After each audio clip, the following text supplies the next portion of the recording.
ستاسو په یوه نیټه په همدې ځای پای ته رسېږي. د دې دپاره چې د ژبې ګونهونه مې درته شروع کړي دي، ولو که دا د ژبې ګونهونه هم په یوه صورت باندې ډېر عادي وي، عادي، مګر چې بیان درته شروع کړم بیا تاسې په تعجب کې اچي. نو دغه دی په دغه فاصله کې چې روژه هم ده او موږ د ژبې سره هم خورا بد یو او ژبه مو ایله ایله خواته څرخي. دغه دی د ژبې په ګناهو کې نن بله ګناه واورو. وبه ووایو چې څو یې مو دا ګناه په ژبه کړې ده. څه خبره چې پرون چې څه شوي د حاجي فضل محمد به په یاد وي که یاد پرون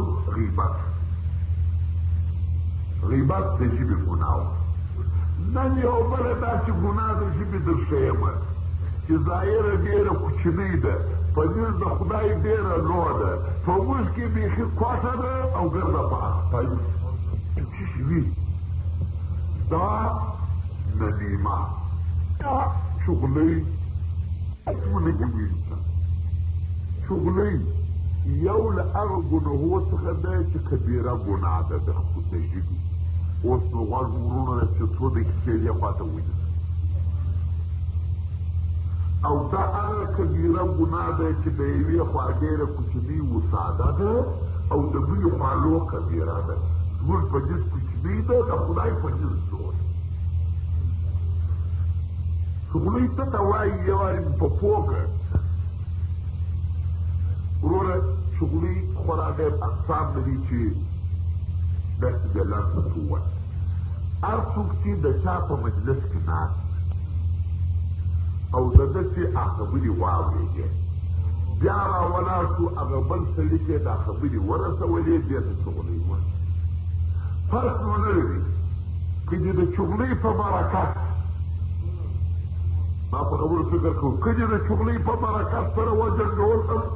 ورسره تړلی ده، که دې د چغلي په برکت سره مړه کړی او د بلې ام سره، که دې ابدي سره خو ابدي کړه هم تړلی ده. لنډه دا که ستا چغلي نه سو رسوا هم ګناه ده، که رسوا سو هم ګناه ده چې د یوه سړي آل و بل ته وروړې، د یوې ښځې آل بلې ښځې ته وروړې، د یوه ورور آل بل ورور ته وروړې، لکه چې په موږ کې دا عادتونه په عمومي طور موجود دي، دې ته چغلي سره اول ناست ای صاحب وایي دغسې زمانه څنګه ای صاحب وایي تا کس بیخي ولوسو ما ته وایي نو د چغلي شکل کوم صاحب ته یې وایي څنګه ده ای صاحب اوف پرېږدې درته وایي نه درته وایم ځه نه درته وایم په پیسه کې مې کوي کړی ایله داسې ووایه تو خدای خبره یا ښه کار نه دی خدای دې په غیبت کې دي په تا کې ولګېدی وختې راولوېدي سکندلې درته وکړه بد یې درته وویل دغه نو زمانه د خروج یې هو درته کول نن در پکښې وختې څنګه زه ورته چې ور حمله کړم دا سړی راته ولیکل اوس خو نو زما د خولې څخه خبره بس دی د ده سکندلې عینان راته وکړه هغه سکندل چې حاجي فضل محمد راته کړي وو هغه چغلګر محترم راته وو ما خو د هغې دې نه دي اورېدلي راته وکړه اوس نو زه ښې ودرنولم ما هم ورته وکړه د دې ځای جاوز نو روان السلام علیکم سجر زلوات ستا اجازه خیر عجبه زمانه تو دا یې ملا دا یې اخوزاده دا یې دور دغه اوس ځان څه شي ویلي دي اوزاده ورته وایي نه وایم نه چې که بیا دې خوا ځینې څه ویلي ابا ته خو ووایه ورته چې خدای رحمته ورته جوړېدلی دي ای صاحبه دغه اوس ورته ورغلم دا یې منافسه کې ولیدی وختې غیبت یې وکړ زما غیبت کې خپله غیره چغلۍ نه بوي دغه څه څه کړو شروع اوس نو دغه رقم په مابین کې د ښځو جنګونه په مابین کې د ډېرو د مانجنې چغلۍ مې راته وایي مانجنه کې داسې ده داسې ده مانجنې ته وایي ډېرې دي داسې داسې په شاګه سره اچي په مابین کې د ورونو تاسې ګورئ دا د کندهار ښار نیمایي سره خوابادي دي نیمایي دا ښار سره خوابادي حتی خوابدون په داسې اندازې سلامونه نه سره اچو او په نقل خبر نه وي چې ولې فقط یوه سړي راته ویلي دي چې فلایکي ستا په باره کې ده بالاوه ښه دا چغلي نو څنګه ترتیب دي په قرآن کې خدای تعالی فرمایي چې ویل لکل همزة لمزة شیله د دوزخ دي هر عیبګر او چغلیګر شیله د دوزخ دي هر عیبګر او چغلیګر خدای تعالی دغه چغلیګر انسان په قرآن کې په نامه د فاسق بللی شاهدي ابدا لقب دي قرار پراتی داسې خدای وایي یا ایها الذین آمنوا ان جاءکم فاسق بنبأ فتبین خدای وایي په قرآن کې تاسې ته وایي که یو فاسق سړی راغی فاسق د سړي آل یې درته راوړي ګوره چې دستي ونه درګرځې ولاړ نه شې یو څه معلومات کوه ورسره سړی راغلی دی چې په ظلامه د آل یې راته راوړي چې داسې وکړه باید د آلو کې وپلټم دا کار اوس ګورئ زما دوه زامن دي زه درته شکل کوم بیا یو ځای بیا راځي ور بل ځای کې دي هلته ستاسو دغه پیسو درمسکئ یا ستا بایسکل یې بوتي ستا بایسکل ستا موټرسایکل یې بوتي ستا تجربه یې خلاصه کړه ستا پلار کوي بس واردوله را ځان ووړه یو څه معلومات وکړم کاکا رښتیا دغسې ده که یا یا یو څه راځي وایي ستا باندې نه خو نن وتلی و نو زه خدای چې واردوله را څو پرچه ووهه معلومات وکړه چې وتلی وایي که درواغ پرې ویل یا مثلا و یو والي ته و یا قمندان یا وزیر ته یو سړی وزیر ته وهغه چې په ظلمه د اسمانه راولي یو سړی مخبر وزیر ورته وایي چې هلته داسې کار یې کړی دي سیاسي او خدای چې واردواله څوک یې ماته رسوي او که څه معلومات کې وي چې وروره څنګه کار یې کړی یو سند خو به لاسته راوړي یو دلیل خو به لري او که نه وي داسې خو دا نظام ګرځېدل وشکي دا ژوند د انسانانو خلاصوي زه به په تاسې سپورټۍ بې پوښتنې ابل به په ابل کې سپورټۍ بې پوښتنې نو خدای په قرآن کې وایي هر څوک چې چا ته آل وویلي هغه فاسق دی فاسق که درغلی آل یې معلوموي اول به یې راګیر کړي وایي د فاسق سړي سره د چغلیګره سره به شپږ معاملې کوو وایي ورته ونیسو ګنو ولې درته بیانوم چې اول یې راشانه ده شپږ معاملې اول کې چغلي درته راوړه هر څه چې درته ګرد یې درواغ وبوله په اسلام ورته چې خان درواغ ګرځي سبب ورته ووایم دا یو دوهم چې په چغلۍ شروع کړو تا بس منع کباله او تا دا ګناه ده د مسلمان غیبت مه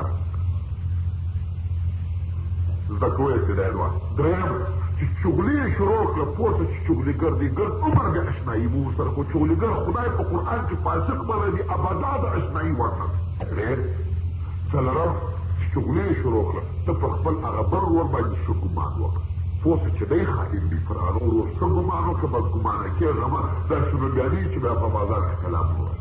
او تاسې به نه راسره ومنئ نه به یې راسره ومنئ ما دغسې خلق ټینګ کړي دي پنځه کاله مې پرله پسې سلام ور اچولی دي دغه ماسلې مې دی راولې کړي زم کال بعد ګر کړي مې دي په یو ځای پوهېږي چې یا په یو خونه ورننوتلی دی یوازې دي یا په یو ځای کې مې لیدلی دي په مېماني کې ګر کړی دي مال اجاره وروره سلام علیکم پنځه کاله بعد او وروره ما څه کړي وایي بد مې څه باید مې در رسولي دي پر لاس دې ختلی پر څه دې ختلی ستا ښځه مې ولیده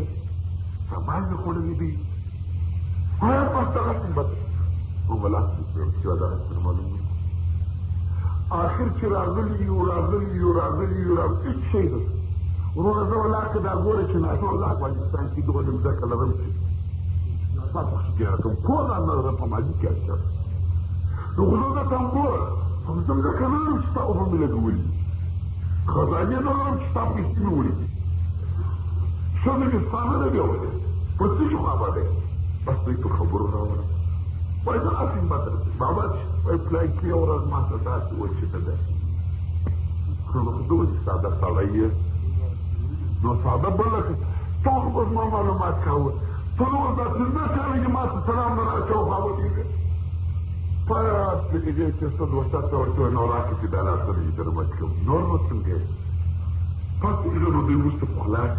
وروسته څه دوسته ته ورشي او دا ولې نه سره سنجوو دا څه کې د چغلېدون دومره بد شی دی ما تاسو ته یو کیسه کړې ده دا چغلیان خو انسانان سره جلا کوي منځه یو وطن یو کلي ته ولاړم یو بل ولایت ته ولاړم یو بل ولایت ته ما په خبرو فکر کوئ نو کوي د چغلې نه توجه ته راځي د یو څو کسه انډیوالانو سره یو ځای شولم ځوانانو د ځوانانو وینو خو سودا ده قرباني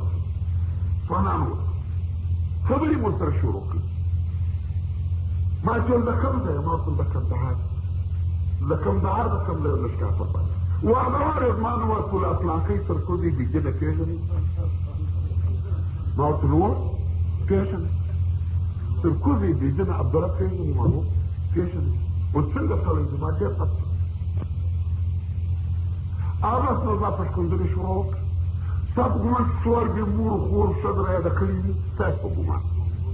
بس نو زور سره ناست یم خبرې مو سره کول وایي زه مالګه کول دی د استقامت یم زه خو استقامت لرم کولی ښه مجلس مې سره وکړي ماښام هلته زه مېلمه وم دغه ځوانان مې د ځانه سره راوسته هلته یې مېلمانه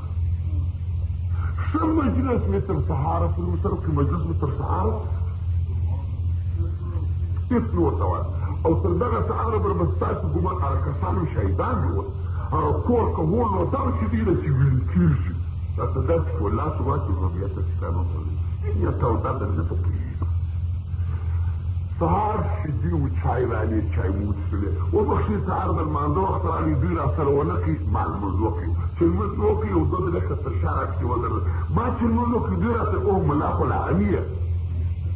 ښه راته وایي ورته هم شوی یو الحمدلله مې زده ده الحمدلله ويا لا ذكر أجل بل لكم والاسم الله ده أخيرا توايدي ولا كذا اسم الله إلا كذا كاور ولا كرسم ولا صاحب السركيوس ولا منفخ ده بل ولا تفعل ذا بعبد شنو بدي تتخذ وبيا أول يجي دوري هلا تسمى ذات مخلاصي خد أماني مسرحات السلسلة كم موصل فايش كوكو ده كان ده ترى ده ما تراوغ زي فاستجيب أشياء يسرقوا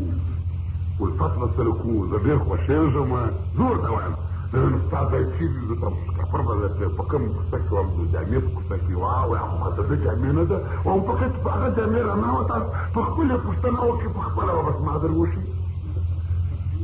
وها ومهورة ده قد تشيلي له ده تعجب وردي فردا خبرة بقى يورو زلك تنزل لك كسا عندي وعلان شيطان وانت ما تنجري وعلتات دې تعجب دا د رنګو بڼې د فشاري ولاړې والمش ولا ګرده شپه تا ته ښکنځل کړي بس په پښو کې ورغله مال ډېره ماتې ده والولا څومره نه پېژني موږ ټول دا به یو پل سړی دا ستا اواز په یو ټلیفون کې اوري د سپڼ اواز موږ چې دا به یو پل غټ لوی سړی خوشکچي بد اخلاق ولا توبه مو ده وروره په ژوند به بیا په غیاب کې پر چا نه ولګي ورنه به ښکنځل ما ورته زما داسې اشنایي یم تر دې ټولو ښکنځلو پخوا هم درتېرم اوس هم درتېرم ابدي همیشه زما او ستاسې اشنایي ورټینګه شریکه ده تر اوسه پورې مې اشنایي دي بیم دلته راځي زه هلک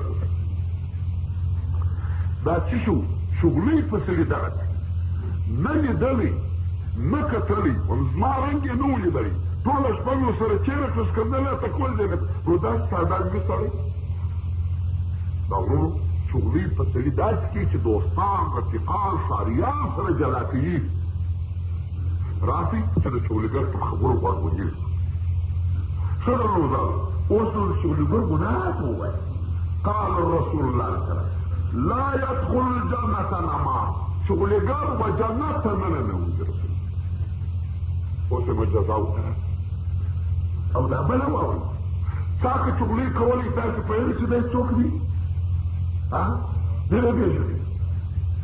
قال عبد الله بن مبارك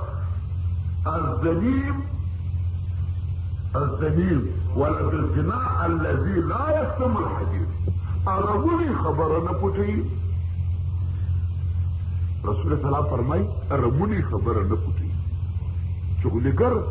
که د ازما د خولې خبره وکړه بیا یې بل ځای یوړه دغه عربوني. ولې مسلمان د مسلمان خبره نه وړي په شر یې ظفر اچي. دی عربوني نه چې دا خبره وکړي. رسول عليه السلام وایي من اشاء على المسلم كلمه ليشنع بها بغير حق شأنه الله بها في النار الى يوم القيامه. وایي که یو مسلمان د یو مسلمان خبره وکړه زه خو انسان یم کله کله به تر غیاب زما په شا کې د جسم یو څه ووایم نو تا ته څه لازمه ده چې رسې او ما خو وویل ته ولې چغليګر شوې. دلته د خبرو ته فکر کوئ. وایي که چا د مسلمان خبره بل مسلمان ته د شر په توګه ورسول خدا وایي پر ما حق ده چې اور ته د دوزخ نه ورغورځوم. ګرانو د یو دوو ښځو حال و رسول علیه السلام ته راغی. وبخښئ دا چغلي په عمومي طور بیا په دې ښځو کې ډېر وي. ځینې شیان وي چې په دوی کې ډېر وي ځینې په موږ کې ډېر وي. بله بیا ویده مینه نه دا چې منه نورو طاقت منه کېږي افتخاري. د روزانو تر څو چې د دوو ښځو حال و از حضرت سلام ته راغی. ولیا رسول د خدای یوه ښځه چې ده ډېر منځونه کوي ډېرې روژې نیسي ډېر عبادات کوي لیکن یو شی دی ول هغه به دغه یو کور چې داسې د هغه کور آل راوړي دا بل کور د دې بل کور د همسایګانې اکثره په خوابدي سره اچوي وهي فی النار دا په دوزخ کې ده. والبله ښځه د لمونځ ډېر نه کوي طاعت و عبادت ډېر نه کوي عادي کار کوي مګر همسایګانې ګر سره خوشحاله ساتي. اوس که یو کور وغواړي دا ټول همسایګان په شرطه اچولی وراشه جوړ کار دی په مابین کې بیا دا ناست وي کله هلته سر ورپورته کړه چې یوجې ستږي دا پرون نظر باندې لګېدلی بیا چې هغه مالګې ته سړی ولېږي دوی ډاډه ورکړي خوشحاله سره واچي. والمگر دا چغلي ادب نه وي. رسول السلام تلهیه فی الجنه دا ښځه به په جنت. د روزانو یو دوست د خدای قصه کوي وایي زما یو خور وه ډېر لمونځونه یې کوله او څو حج یې کړي وه ډېر عبادات یې کړي وه دا مړه نو دا مو یوړه ښخېدو فکر مې کړه چې کور ته راغلمه پخوا خو امیاني وه دا صدري نه وې په دې امیاني کې مې لاس وه امیاني مې نه ستولیدلې چابک مې نوم ورواخیستي بابا په قبر کې به ولیدلې قبر ته چې هلته ورغلم قبر مې وشري چې داسې مې که یوه لمبه د اور راووته چابک مې دا اور دا لمبه پټه کړله خاورې ته واچولې کور ته راغلم ماجینې ته مې وویل چې خور خو مې ډېر کارونه درلودل لمونځونه یې کول حجونه یې کول عبادتونه یې کول مګر په قبر کې داسې بیا اور بل څه وو دا څنګه پېښ شو. دې وخندل ول ستا خور ډېر ښه کارونه درلودل مګر دې د یوه کور حال بل ته وایي د بل کور حال بل ته چغلې یې کولې ځکه دا د دغه عذاب ورغولي. درلودلو عذاب د قبر یو قسم یې وینې د غیبت سو یو قسم یې د درواغو سو یو قسم عذاب د قبر د چغلې خدای تعالی چې جنت عدن پیدا کړ وجنت عدن ته یې وویل چې وعزتي وجلالي زما دې په خپل عزت او په جلالیت قسم مې ایږدم زه به څو کسه وتا ته ابده رانولم که توبه راته وکړې او تا جنت ته بیا رانولم البته بل ځای ته بې بوس او وایي چې دا څو کسه دي اول هغه څوک چې پر شرابو همیشه توب وي پر شرابو ولو که توبه وکاږي او بیا یې نو خدای یا اور ته د دوزخ ور واچوي یا که ساعت هم ځینې وکاږي بیا هم دغه جنت عدن ته نشته دوهم هر څوک چې پر زنا همیشه توب کوي دا یې واقع. دریم قطاع یعنی چغلیګر که څنګه توبه وکړي یو جنت ته به ولاړ شي البته مثل جنت عدن. بل دیوس چې خپلې ماندینې ته سړی ورولي. بل قاطع الرحمه صلې رحمي قطع کوي. بل بې وفا په وعده چې وعده یې وکړه بیا یې ماتوي. دا څو کسان و جنت عدن ته نشي تللی.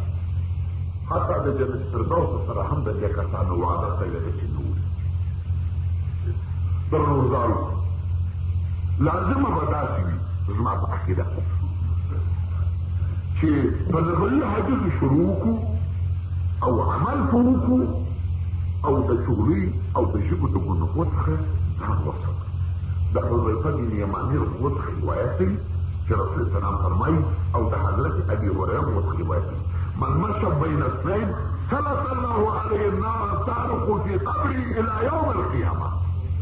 که څوک د دوو مسلمانانو تر بابۍ چغلي وړي وراوړي په اور کې د دوزخ په قبر کې به اور د دوزخ پر مسلطه شي تر قیامت به هم پرې سپکوي. او پوهېږئ چې چغليګر په کوم رنګ راپورته کېږي؟ په آخرت کې چغليګر راپورته کېږي په شکل د بزو. ټول عرفات به په پوهېږي چې دغه د دوو کسو تر مابین خوابګي جوړه او موږ یو امت د رسول الله یو. ورونیسئ دا زیمه یې مو در ګرځوئ. زیمه یې فلاکیزو خطوزو کنجوزو دا مو در ګرځوئ. ګرد یو خاوریزي یو. ګرد یو امت د رسول الله یو. ګرد یو بندگان د الله یو. ګرد یو پیروان د قرآن د رب یو. یو افغانان یو. د مابین سره چې شیطان زموږ په مابین کې ځي وراځي سره جلا کوي مو په مختلفو لارو په خوابدیو دغه کسان د مابین وساتو تر څو چې زړونه مو یو شي. هر وخت به د یو خدای عبادت وکړئ. او که دغسې خوابدی وي کوڅه په کوڅه کور په کور محل په محل زړونه جلا بدنونه جلا دا کار چا وکړي دا چغليګر وکړي. هو یو څه به خپلې ژبه وي دا راوړه. که چا ماته د حاجي فضل محمد حال راوړي باید چې زه ښکنځل ورته ونه کړم. که زه راستولي دي زه باید ونه کړم. زموږ ژبه هم په واک ده زه هم زه ورته وکړم. عبدالله بن مبارک ته یو سړی رالی چغلې ورته راوړه. ده دا سړی ټینګ کړي. ورګوره پرېږدې ولا کردم د درو آلو خایي ځای د درو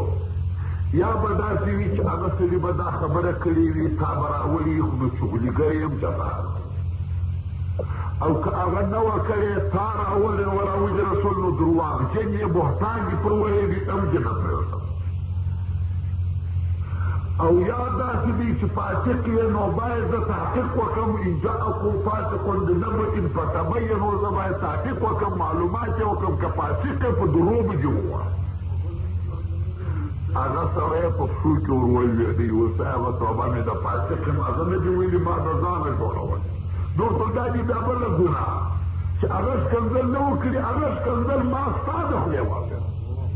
دوی خو داسې ورته وایي وایي پلانکی یې وایي وایي پلانکي درته وایي چې ستا وړه پلانکي درته وایي چې ستا مور د هغې غږ نه دي اورېدلي د ده د خولې څه دا د مور دا ورځ خبره. ښه ورو په دې مضمون هم نو کوي پوس ولا پاسته دې که چا زموږ د مخه چغلۍ کولې یا یې موږ ته را رسولې دغه دې بس دغه دې بالا څوک هغه یو سړی وایي د ښکنځلې تمنې کړې وه نور ټول څه کوې چې څه کوې یا هسې نه ورته ویلې ولې یې خو یې شل روپۍ نه لرم